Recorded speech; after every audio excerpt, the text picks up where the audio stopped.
Hi everyone, thank you for coming out today. Today we are talking about the great land that has a dark but colorful history known as Germany. Germany was basically known for the wonderful celebration that is Oktoberfest, which we will get into more of that. But basically to start off, Germany started way back in the Middle Ages times. It was basically just another country over in Europe. It had nothing to do with anybody and anything. It was just kind of free land that everyone kind of owned to themselves. So if you found land, you bought it, it was yours. It really had no system until World War I, when the communistic and fascist side started coming, and it rose up into the Third Reich, which led to the Holocaust, World War II, and everything else. But, start off there, we're going to start with the assassination of Archduke Franz Ferdinand of Austria. He was assassinated by German troops and some other people, and that sparked the beginning of World War I.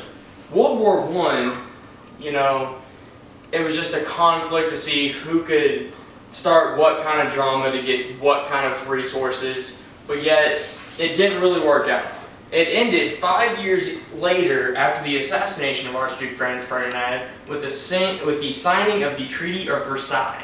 That treaty said that Germany had to pay everyone back for all the damages that it cost, which, in all honesty, ruined them for the next 20 years or so, until 1941, when Hitler decided to invade Poland, which led into World War II.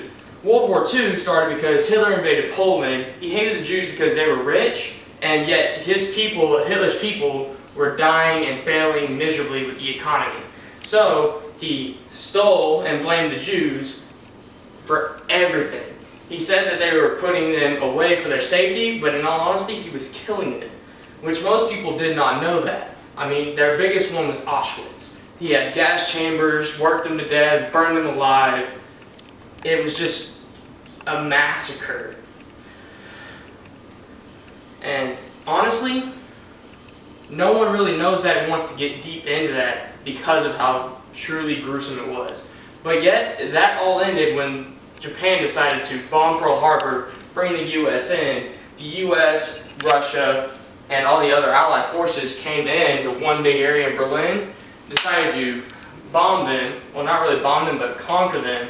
Hitler killed himself, apparently, and they're ending the war.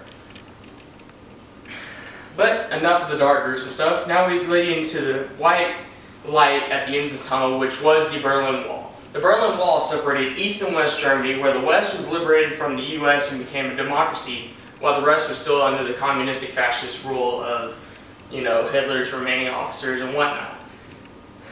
That entitled, war between the two sides because they had family members who could never see each other. But in 1989, Ronald Reagan said these words, "Tear down this wall." That sparked the beginning of the democracy and the white light at the end of the tunnel for the fascist and communistic into the democracy that they have now, which is now part of the EU. The EU is just Europe in general. It's the European Union, and it keeps everyone at bay and everyone kind of on their heels and friendly with each other, trading with each other, and it's a great opportunity. Which now leads us to Oktoberfest. Oktoberfest, for all you beer drinkers, is a great event. It's been going on for 186 years as of this year. It's usually a 16 to 18 day festival where you do nothing but drink beer, eat sausages, within reasons and limits, of course, for there are still rules. That's about it. Are there any questions? Is Oktoberfest only in Germany, or is it worldwide? So it's held in Germany and 3 different countries of Munich, Bavaria, and one other city that I can't name, but it is open to the world, so anyone in the world can go and enjoy the event. Any other questions? And does the United States participate in Oktoberfest and have events on the state side? We do not. As in the U.S., we do not have, our own kind of Oktoberfest, but many people from the U.S., from China, Asia, whatever, all flock to Germany to participate in this event. It is one of the biggest events ever held each year, minus Woodstock. Woodstock in the 1960s was about as big as what, Oktoberfest is. Any other questions? All right, thank y'all. Have a great one.